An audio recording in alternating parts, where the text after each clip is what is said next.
journal Léontine Atogima.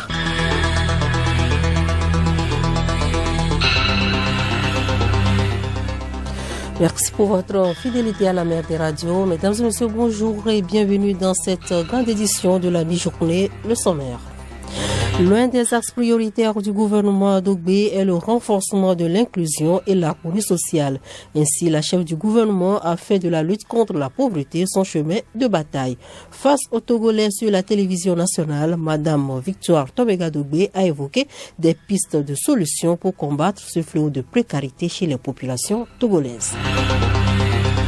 La courbe de propagation de la pandémie du Covid-19 ne cesse de grimper aussi bien dans le monde qu'au Togo. C'est quand 2 nouveaux cas positifs ont été enregistrés hier. Le grand tourne devenu ces derniers jours, le nouveau foyer de contamination connaîtra à partir de ce dimanche des mesures restrictives allant du couvre-feu au bouclage de cette zone. En Centrafrique, vers la fin des combats dans la ville de Bangassou, les groupes rebelles ont quitté la ville suite à l'arrivée des soldats rwandais en renfort à la mission des Nations Unies sur place. Sportball, CHAN Total Cameroun 2021, les éperviers locaux entrent en course ce lundi. Ils ont effectué hier leur première séance d'entraînement au lendemain de leur arrivée sur le sol camerounais.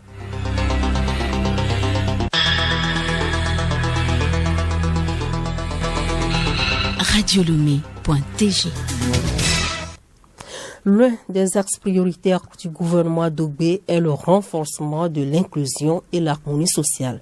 La chef du gouvernement, Victoire Tomega Adogbe, dans son intervention sur ses 100 jours à la primature, a évoqué les efforts du gouvernement dans la lutte contre la pauvreté. Consciente de la précarité des populations togolaises, Madame le Premier ministre rassure. Il y a une réelle volonté politique de l'État d'accorder une place importante au social dans le budget de l'État. Et je peux vous dire qu'aujourd'hui, pour 2021, nous avons mis pour les secteurs sociaux un peu plus de 53%. Vous voyez, c'est quand même une part belle au social. Et c'est une bonne augmentation par rapport à ce qui se faisait avant. Et il y avait déjà des efforts, mais ça s'est concrétisé cette fois-ci encore avec cette hausse dans le budget. Mais je dois rappeler, et ça, nous l'oublions toujours, que notre pays a accompli de belles performances en termes de recul de la pauvreté. Aujourd'hui, il y a moins de 50% de Togolais qui vivent en dessous du seuil de la pauvreté. Et je crois que c'est un effort, mais ça nous interpelle à dire on ne peut pas encore laisser 40 ou 45% de population dans la pauvreté. Mais ça nous encourage à faire plus que ce que nous l'avons fait. Et c'est pourquoi on l'a eu, c'est parce qu'il y a eu des programmes sociaux. Il y a eu des programmes d'inclusion sociale, il y a eu des programmes d'inclusion financière, vous voyez, il y a eu le FNFI, il y a eu des programmes d'accompagnement des jeunes. Tout cela a permis de sortir un certain nombre de Togolais de la pauvreté. Il y a eu des programmes de développement communautaire, des programmes sectoriels même pour doter nos communautés de salles de classe, de centres de santé, etc. Mais c'est tout cela qui a fait qu'aujourd'hui, nous constatons un recul de la pauvreté, mais nous devons faire encore plus. Je voudrais juste dire que l'inclusion est en marche dans notre pays. Et nous avons le devoir d'accélérer cette marche-là pour sortir le maximum de Togolais de la pauvreté, pour ne laisser personne sur le côté, comme le chef de l'État aime souvent à le dire. La chef du gouvernement évoque également des pistes pour une lutte efficace contre la pauvreté. Nous retrouvons Victoire Tomega Adogbe. Si nous voulons lutter durablement contre la pauvreté, il faut absolument que nous ayons l'ambition de développer un certain nombre de grands programmes. Je vais parler le 5e recensement général de la population. Tous les 10 ans, il faut un recensement. Aujourd'hui, c'est quelque chose qui a été lancé pendant les 100 jours. Donc ça, c'est quelque chose qu'il faut noter. Et c'est une opération qui va coûter à l'État un peu plus de 8 milliards de francs CFA qu'il faut mobiliser avec les partenaires. J'ai parlé tantôt de l'Agence nationale d'identification biométrique. Là, cette agence, nous avons commencé par la mettre en place pour que nous puissions lancer les premières opérations d'identification dans le courant de l'année 2021. Pourquoi les lois? Oui, il faut la loi. Il faut maintenant opérationnaliser, mais pas décret cette agence-là. Et c'est ça. Après, on a des équipes qui se mettent en place pour pouvoir lancer les opérations d'identification. Et ça, c'est un projet qui va coûter à l'État togolais un peu plus de 40 milliards de francs CFA. Vous voyez, c'est pas juste, mais c'est important de le faire. Et il y a des partenaires qui sont avec nous, qui nous accompagnent, notamment la Banque mondiale sur cette question, le NFPA, le système des Nations Unies, etc. Ce que nous devons dire, c'est que il y a beaucoup de choses à faire, mais nous sommes en train de le faire dans un contexte Covid. Et ça, il ne faut pas l'oublier. Parce que la Covid, ça ralentit, ça réduit votre capacité à faire quelque chose. Et pourtant, nous avons réussi à faire ça parce qu'il y a une réelle volonté, il y a une réelle détermination d'avancer. Et c'est pour cela que je pense qu'il faut quand même reconnaître l'effort qui est fait et dire que nous devons absolument poursuivre dans cette lancée. À propos justement du Covid-19, la situation au Togo à la date d'hier, 52 des 1044 personnes testées sont positives, portant le nombre total de cas positifs à 4272. Ces 52 personnes ont l'âge compris entre 11 mois et 68 ans. 27 guéris ont été enregistrés, portant le nombre total de patients guéris de Covid-19 à 3763. Le nombre de décès reste inchangé à 113. Le nombre de cas actifs est de 436. Un total de 193 118 tests de laboratoire ont été effectués sur toute l'étendue du territoire national. La propagation de la pandémie de Covid-19 au Togo a été marquée ces 3 dernières semaines par une augmentation du nombre de cas positifs, en particulier dans la région des Savanes. Ces cas positifs concernent essentiellement des contacts et des suspects issus d'une transmission communautaire. Face à cette situation, les dispositions suivantes ont été prises avec l'appui des comités locaux de gestion de la riposte, notamment l'augmentation du nombre de tests, activation des comités de veille, rencontres d'information et d'échanges avec les leaders communautaire, organisation d'émissions radiophoniques, interdiction de regroupement, notamment à l'occasion de funérailles et de mariages. Ces dispositions n'ayant pas suffi à couper la chaîne de transmission de la pandémie, le gouvernement décide des mesures suivantes qui rentreront en vigueur à partir d'aujourd'hui et jusqu'à nouvel ordre. Il s'agit de l'instauration d'un couvre-feu de 20h à 5h dans le périmètre du Grand Tone comprenant les préfectures de Tone, de Saint-Cassé, de Tandjouaré, de Pendjal et de Pendjal-Ouest, le bouclage du périmètre du Grand Tone comprenant les préfectures de Tone, de Saint-Cassé, de Tandjouaré, de Pendjal et de Pendjal-Ouest. La circulation des biens et des marchandises est autorisée et n'est pas affectée par le bouclage. Par ailleurs, la circulation entre les préfectures de la zone bouclée n'est pas interdite durant la période de bouclage en dehors des heures de couvre-feu. Le gouvernement compte sur le civisme de tous pour le respect de ces dispositions visant à limiter la propagation de la pandémie de Covid-19 au Togo. Parlant de sensibilisation, le préfet de Saint-Cassé a échangé ce week-end avec les chefs des services déconcentrés de l'État, les chefs d'agence des institutions bancaires et les chefs traditionnels de la préfecture sur la situation du Covid-19. À top pour Saint-Cassé, Blimpo Bolja. Cette rencontre d'échange fait suite à un constat selon lequel plus de 20 cas positifs de la Covid-19 ont été enregistrés dans moins de 2 semaines dans la ville de Saint-Cassé, portant ainsi le nombre des cas positifs à 43 dans la préfecture.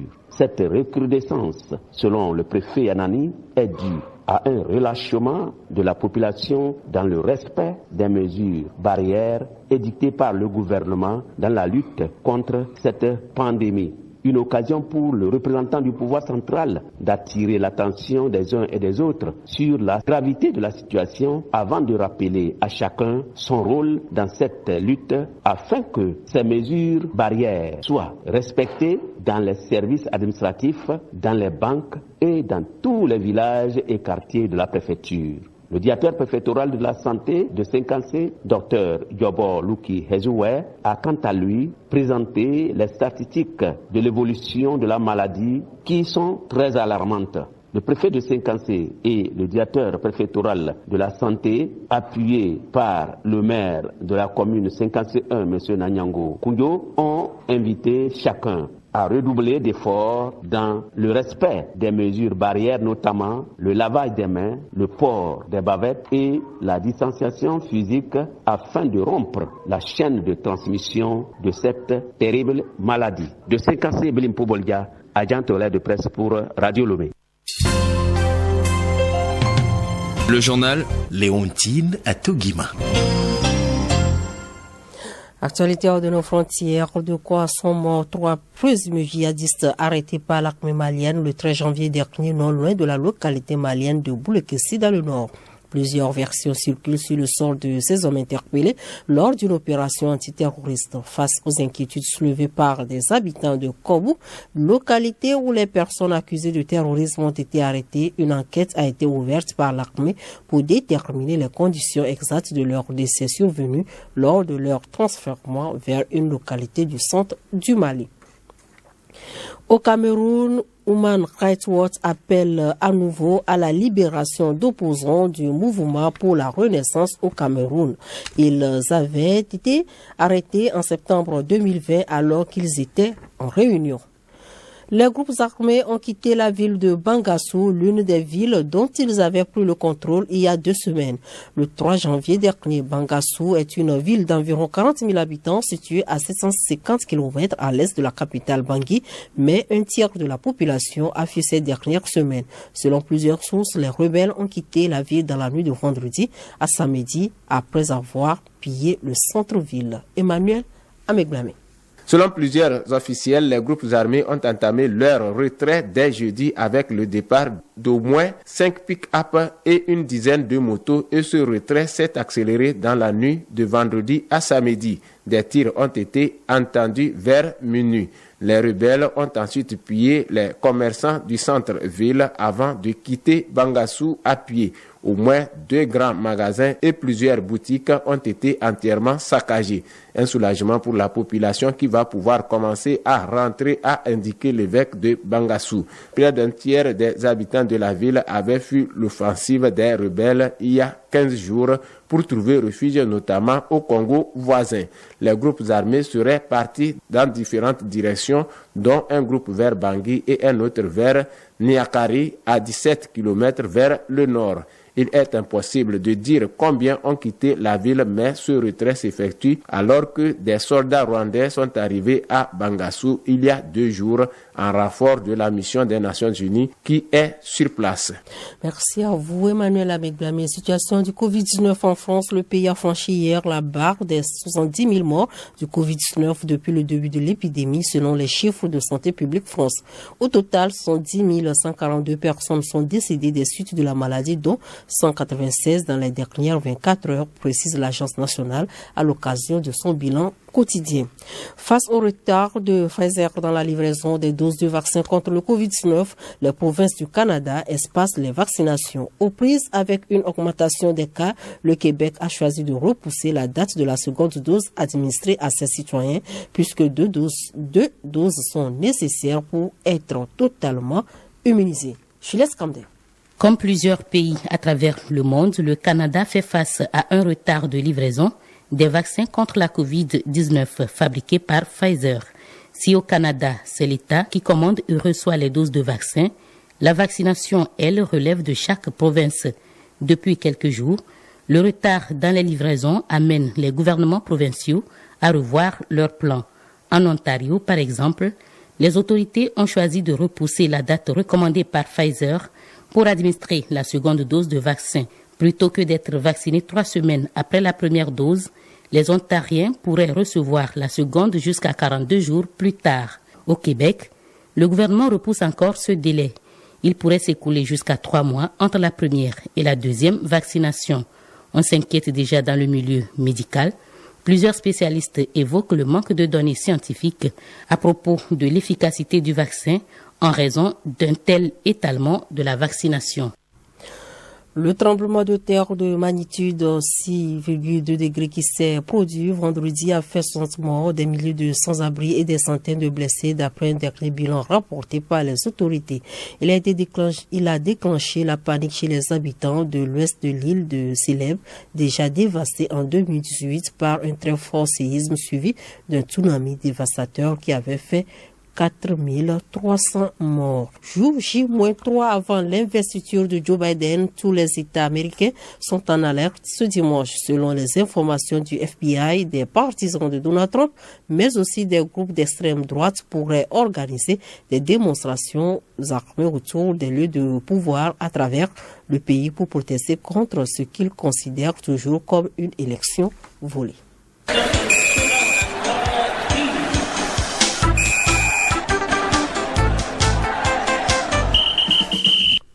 Sport, football, CHAN Total Cameroun 2021, c'est ce lundi que le Togo entre dans la danse. Les préparatifs vont bon train. 24 heures après leur arrivée en terre camerounaise, les hommes d'Abalo Dossé ont effectué leur première séance d'entraînement hier au stade Bonamoussadi. Henri Ochocho. Qui veut aller loin ménage sa monture, dit-on. Les éperviers du Togo, conscients de la tâche qui les attend à partir de ce lundi, affûtent effectivement leurs armes. Après une première séance d'entraînement à Douala, le coach Abalo Dossé s'est confié à la presse. Il parle du premier adversaire de ses poulets. Il s'agit bien du Maroc. Je sais que ça va pas être facile. L'adversaire quand même qui a gagné la dernière édition avec une très bonne équipe et très bons joueurs. Mais je sens que face à eux, on ne va pas reculer. On va essayer de jouer notre carte jusqu'au bout. Et pour cela, je peux vous dire que les joueurs sont très concernés et ils sont très confiants. Alors, vous nous rassurez que votre équipe est au grand complet? Oh, bien sûr, surtout pour le moment il n'y a pas de blessés. Bon, il y a quelques petits bobos par rapport aux deux matchs amicaux qu'on avait joués, mais d'ici 48 heures, je pense que tu vas rentrer dans l'ordre. Abalo Dossé rassure les Togolais après les deux matchs amicaux que ses protégés ont livrés contre le Bénin et qui se sont soldés par une défaite et un nul. Je pense que sur les deux matchs, moi j'étais satisfait à part qu'on n'a pas marqué de but, mais j'ai vu le comportement de l'équipe qui était vraiment très bon, surtout dans le repli défensif, comment on est après. Offensivement, c'est un cran dessus. Je pense que c'est pas donné à tout le monde. On essaie de le travailler, mais je pense que ce point, je m'inquiète pas. Ça va être pas, comme je l'ai dit, ça va pas être facile, mais je m'inquiète pas et j'espère que lundi, les joueurs vont se réveiller sur le bon pied. Ce n'est pas le soutien qui manquera aux éperviers en terre camerounaise. Le consul du Togo au Cameroun, M. Francis Kofi Tometi, promet. Depuis que nous avons appris l'organisation du CHAN et la qualification du Togo, nous n'avons pas lésiné sur les moyens pour mobiliser nos compatriotes résidents au Cameroun. Donc assez régulièrement, nous avons tenu des réunions d'organisation et nous en avons informé les autorités camerounaises et togolaises pour rester dans les dispositions légales. Alors, le dimanche dernier, nous avons mobilisé les compatriotes dans le cadre de l'organisation d'une marche sportive qui a rassemblé un grand nombre de Togolais. Mais certains vont rallier les rangs très bientôt pour les entraînements et pour le stade également, pour apporter leur soutien à l'équipe nationale. Et nous avons également mis sur pied spécialement un fan club des éperviers basé à Douala, parce que la poule dans laquelle évolue le Togo est basée à Douala. Donc nous comptons aller au-delà de Douala, à Limbe, mais également aller chercher le trophée à Yaoundé. Donc les fan clubs sont basés dans les différentes villes, là où évoluera le Togo dans les jours à venir. Sur le plan sécurité, le consul du Togo au Cameroun nous rassure des dispositions prises par les autorités camerounaises pour mettre les Togolais en confiance. Les autorités camerounaises, depuis, je ne vais pas rentrer sur les détails, c'est une cuisine interne, mais nous avons la certitude que toutes les dispositions sécuritaires ont été prises par les autorités camerounaises pour encadrer les équipes. Il y a déjà des équipes qui sont sur le terrain. C'est une poule de 4 équipes. Donc les Togolais n'ont pas d'inquiétude à se faire sur ce plan. Donc toutes les dispositions sécuritaires sont prises par les autorités, tant pour les joueurs, le staff, les accompagnateurs, que pour les supporters togolais. Donc les gens n'ont pas à s'inquiéter. Vivement que le Togo s'en sort gagnant de cette compétition, la toute première d'une envergure internationale organisée dans le continent depuis l'apparition du coronavirus sur la terre de nos aïeux. Merci à vous, Henri Ochocho, depuis le Cameroun. Tout sur cette compétition à suivre tout à l'heure dans le journal des sports avec Azonko Sename.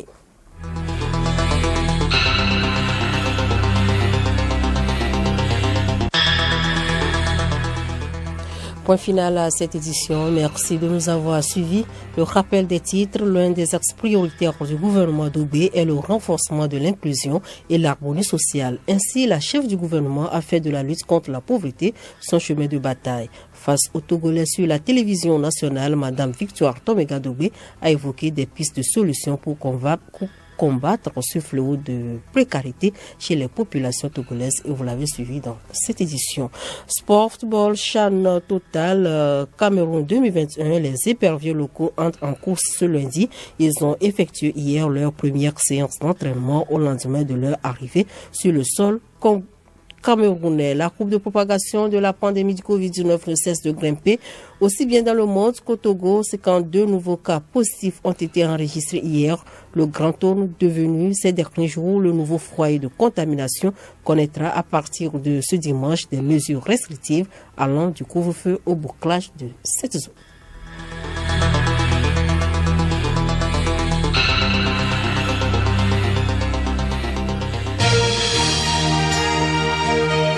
Radio Lomé, boîte postale 434, email radiolomé@radiolomé.tg. radiolomé.tg